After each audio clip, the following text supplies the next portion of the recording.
So I'm going to start off with doing a little double stick Hubud. Phil and I originally learned this at Integral Combat under Dale Johns. And you don't see a lot. Nope. Nope. Oh, it figures out. You're like, wait a minute. I didn't even know I was doing that. So be back in the 90s when we learned double stick Hubud from Dale Johns. And I don't see it very often anywhere else. We don't see double stick Hubud come up very often in other systems and styles, or at least not presented. Whether they train it, I'm not sure. The only other time I've seen it was Ray Dionaldo, two-hand Ray Dionaldo did one of the seminars that he gave. So his the way that he did it was he would start with grunting. Phil did a number one, and he would start with a grunt and return, and then you would go and return, and you would shoot stop. And that's the way that Dionaldo taught it. The way that Dale taught it, he would start off with the angle one, and we immediately do it just like we do when we do empty hand Hubud. Then we would sort of shield, clear, check, and return. Stopping, clearing, checking, and feeding the number one. So when you learn the drill in the beginning, your left hand stick is your shield, and your right hand stick is going to be your attack. And when the sticks are not occupied, they should be pointing at your partner. So as I clear, check, when I strike, my left stick here is now pointing at Phil. So he clears. And the moment I have to block it, now I've got my other stick pointing at Phil. Keep him from closing in on me. And the last little bit is to add a little shift of weight. So I shift out as I defend, and I shift my weight forward as I attack. A little give and take.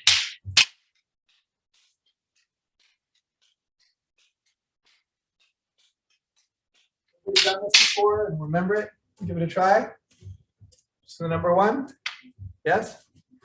All right, let's try the number one float.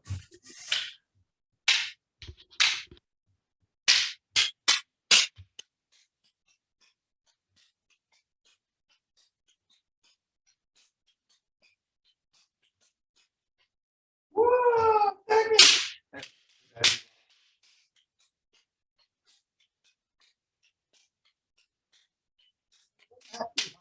Right? Slow. What combat application it has. I don't know how much you can hear me talking over the click of the sticks. But back when we trained with Dale, he was Hubud was like the focus. We did almost everything we ever trained was done out of Hubud in some variation or other. Right? So we did our trapping out of Hubud, we did our takedown out of Hubud, we did our striking combinations out of Hubud, pretty much everything. So keep going number one for another 30 seconds or so.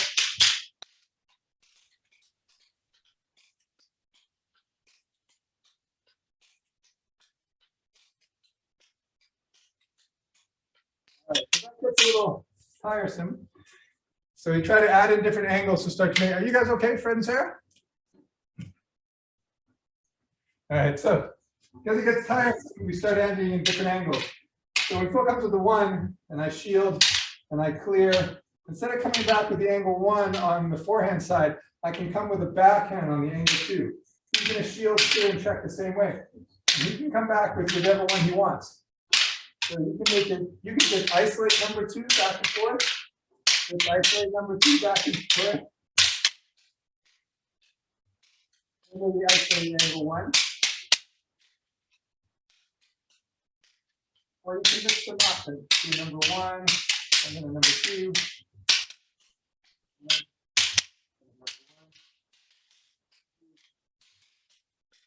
All right, so play with angle one and two, mixing them up a little bit.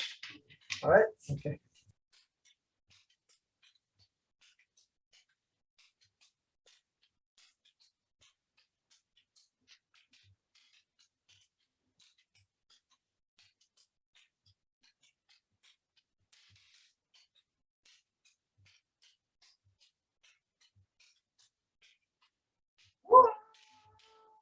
He says that way, when you add in all the other angles and you get messed up, you know that you can always do the good thing. So whatever he does, I can always gunt and return. Right? So we can keep flowing. Anytime something comes in an odd angle, I can always just gunt it. So whatever angle he gives, I can just gunt to the outside or inside and return. But the idea should be to get back to the flow of the shell much as possible. The gunt is just there if you're, especially if you're moving around footwork, sometimes you're just in the wrong position. He's coming with a number 2, and it feels really awkward to try and get my stick in there. So maybe as he comes with that thing, then I just gunt and return until we can get back into a shell flow. All right, so as we add other angles, and if you're moving around, feel free to just gunt. Angle 1 and angle 2. The next one we used to teach most often, I think, was angle 8. So if he comes with number 1, right? And I do number 1. If he comes with 8, it's the same. I'm going to shield now over top, right? So I have to angle my stick, because if I just shield this way for number 8, I'm just going to get hit. So as he comes over top, I shield, and then it follows the same. I clear underneath, I check, I can come back with 8. Okay? Or I can come back with 2. Or I can come back with 1. Or I can come back with 8. And you can do that too. So if 8 is coming and you can't get your stick underneath in time, you can certainly pass it. Okay? So try to get the block in if you can. So for every time I add an angle, it's okay just to isolate the angle for a little bit and just work that one angle. And you can very quickly start to mix the other angles, right? So we have 1, 2, and 8.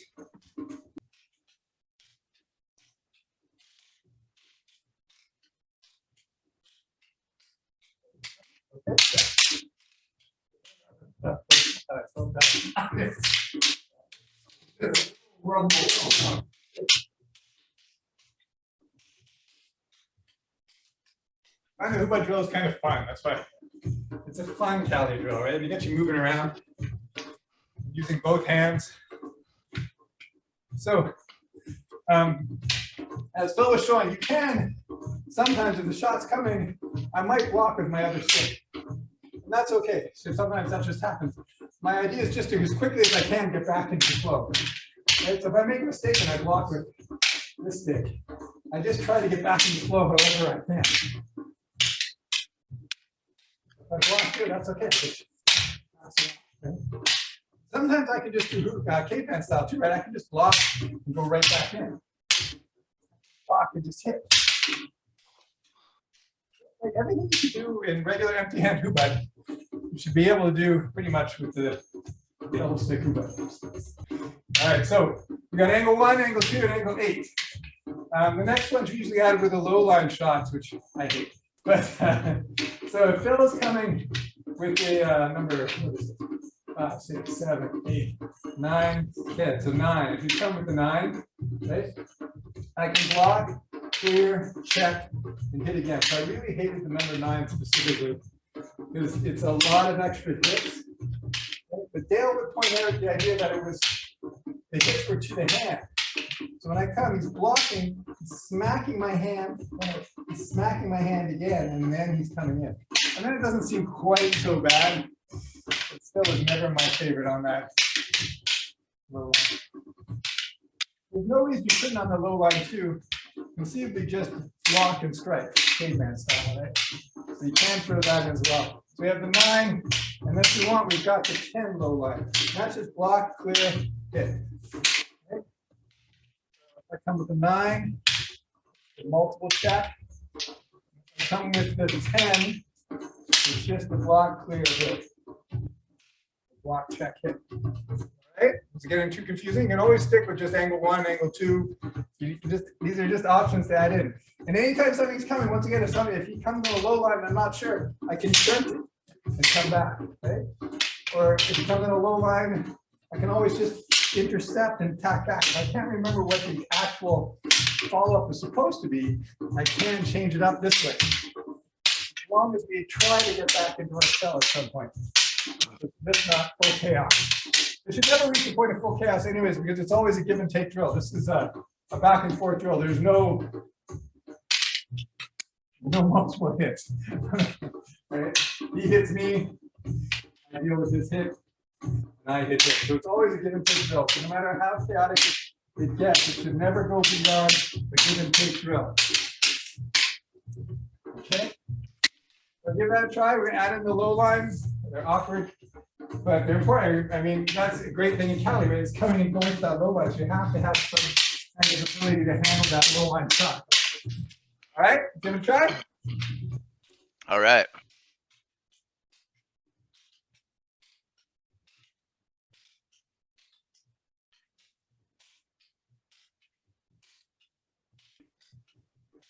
All right, so we have angle 1, 2, and 8, angle 9 and 10. We add in the thrust. So, so the first thrust is going to be a high line, which would be the number 7. Yeah, 7, right? Here. So if he's doing number 7, that's what you do. If I'm doing the number 7, I can parry on the outside and treat it like a number 2, or I can stop on the inside. My preference is to come outside. That's safer, but sometimes you're going to feel the need to come inside. It's okay. Let's just isolate the thrust a little bit. So number 7 thrust.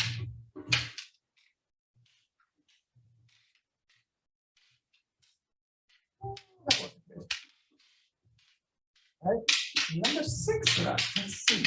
I don't know if we ever did this. Right. So I think you would either give me number 6. You could backhand grunt the number 6 for sure. And it would just be, it would have to be like I must have done an inside gut and then maybe 2. Because in the normal flow, it's not going to come out very often to number 6. But if I do something where I've grunted and then gunted, now there I might see the 6. Right, so number 7. And then every now and then, number 6. Number 6, I can just inside parry, or I can try and gunt and get to the outside, or I can try to backhand. Make it happen any way I can. All right, so if you isolate it, you just isolate the 7. Or you can just isolate the 6.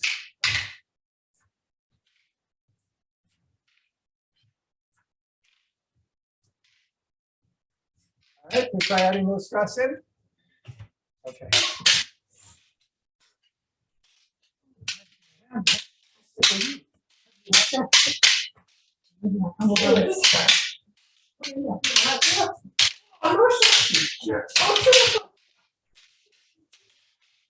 So we got the high line, the low line. We don't have any low line thrust. We do have a midline thrust. So when Diamalo showed the midline thrust, he did it as a gut. You could also just parry it like you do with the number 10. The deal with 5 the same way as a 10. I can just drop my stick on it and come in.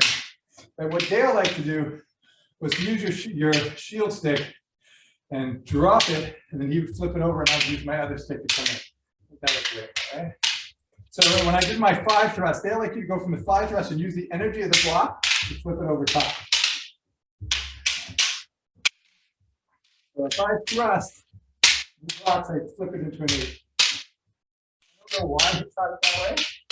And I don't think he had enough knowledge to question his choices. Maybe he just learned it that way. But it does teach you that you have to keep that stick up, because maybe he doesn't do it, but it's nothing wrong with having it there just in case he follows up. So you can just do the thrust, and you can just deal with the thrust and then come back, right? Or I can thrust and do. So his preference and the way we were taught it was always to do that flip into the number 8, to go from the 5 to the 8. All right? So you try that. I like the stealing the energy idea, that when he thrusts and I block, he uses that energy to flip the stick up, right? So he blocks me, bam, bam, I shoot right up. It's a nice little bit of stealing energy. All right, we're going to go for about 2 minutes. You can try adding the number 5 thrust in as well. Use your eye. Try to mix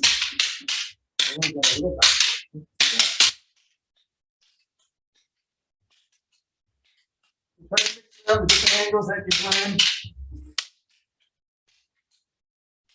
Oh, that's fine. Keep hand it up, right? That's okay. And it becomes very much close to peaceful. I got it.